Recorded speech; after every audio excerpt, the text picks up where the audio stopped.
पति को मारकर कमरे में गाड़ा, टाइल्स से ढका, बेड लगाकर सोती रही, 20 दिन बाद खुला राज। जौनपुर के युवक के साथ दृश्यम जैसा कांड। मुंबई से जौनपुर तक अब मच गया है कोहराम।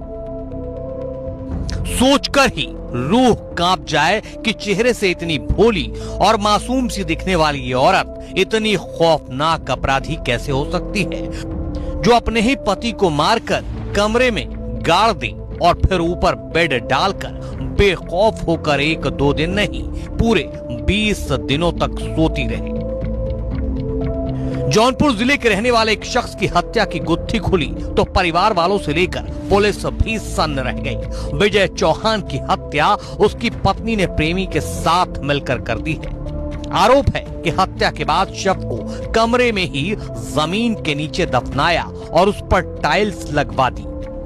घर वालों को 20 दिनों तक भनक भी नहीं लग पाई। पति को मारकर कमरे में गाड़ा, टाइल्स से ढका, बेड लगाकर सोती रही, 20 दिन बाद खुला राज। जौनपुर के युवक के साथ दृश्यम जैसा कांड।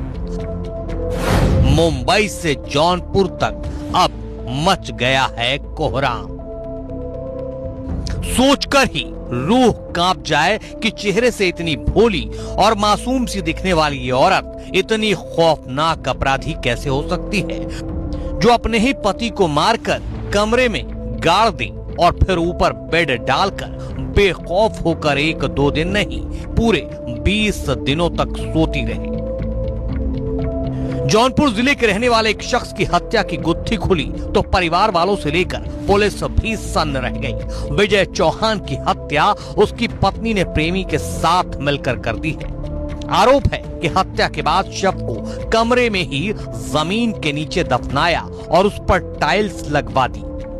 घर वालों को 20 दिनों तक भनक भी नहीं लग पाई।